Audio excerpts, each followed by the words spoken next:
Hey everyone, welcome back to the channel. I'm Ark, and today I've got something special for all of you just diving into Oblivion Remastered. Whether you're revisiting the game after years away or checking it out for the first time, especially if you've only ever played Skyrim, this beginner guide is for you. Maybe you skipped Oblivion because the original felt outdated, or maybe the hype finally got to you and you're curious about what all the fuss is about. Either way, I'm keeping this guide as spoiler-free as possible and packed with tips to help you hit the ground running. Timestamps below, so feel free to skip around if you're looking for something specific. And if you find this video helpful, consider leaving a like, dropping a comment, or hitting that subscribe button. It really helps push this video to other players who could use a hand too. Let's get started.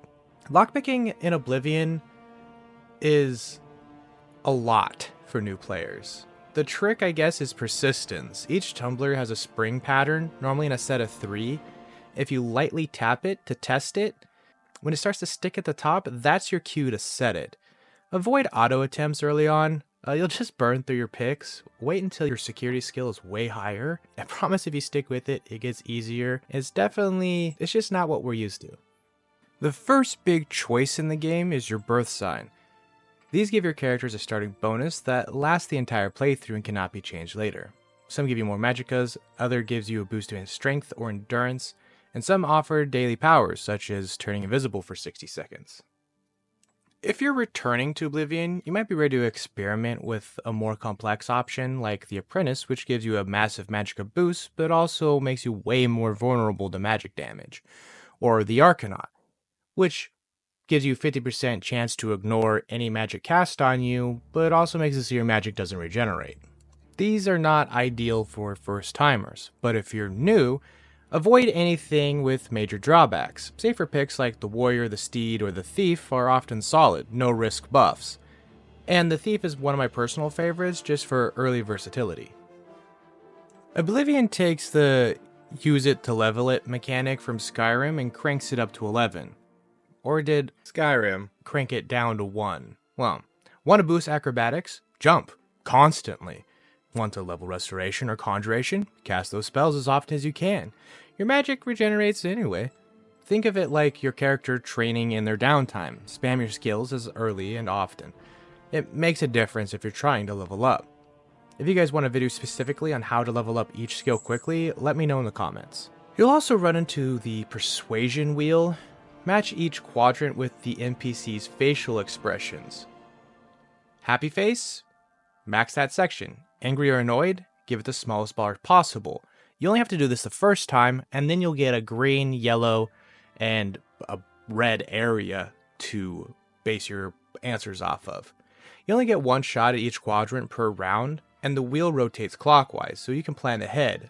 The higher your speechcraft, the easier this is to get. But it is worth doing too. You get better prices, fewer arrests, and more dialogue options. Joining factions early unlocks some amazing benefits. Even if you don't follow their entire quest lines right away, you can join the Thieves Guild, you steal something, get caught, serve your sentence, and then you'll get a mysterious letter delivered to you and you're invited to join. After that, you gain access to a fence who buys all your stolen goods. The Dark Brotherhood. Kill any non-essential NPC, sleep in a bed, and a Brotherhood member will come to visit you. The Fighters Guild, you'll hear everybody talking about it. Head to Anvil, go inside the Fighters Guild. You speak to Azan. As long as you have no active bounties, you should be good to get in. The Mages Guild, visit any guild hall in any major city and just ask to join.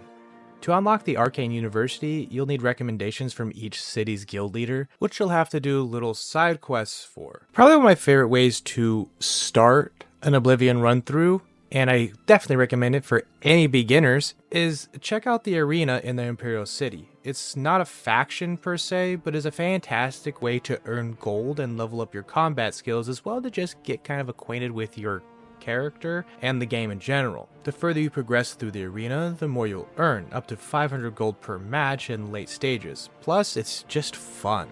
Fast travel is available to you right from the start. You can teleport to any major city without having to discover it first. Sounds great, right?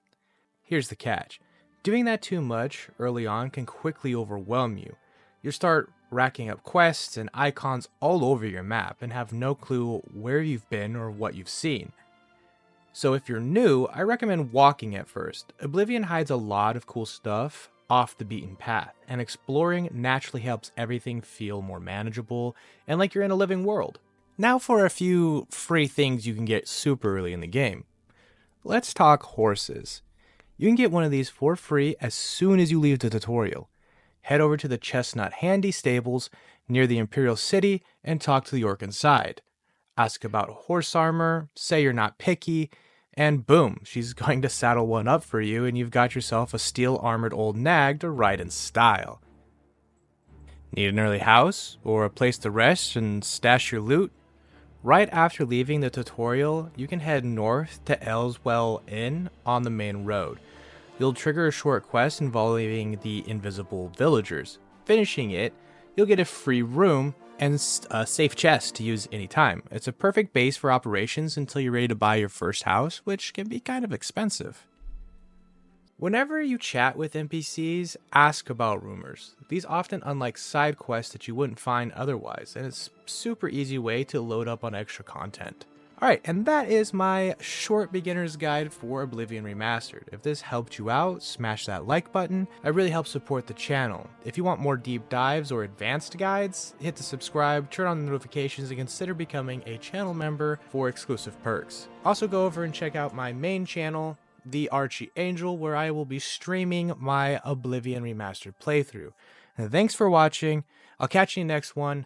Remember, always stretch those wings. They'll take you somewhere. Someday. See ya.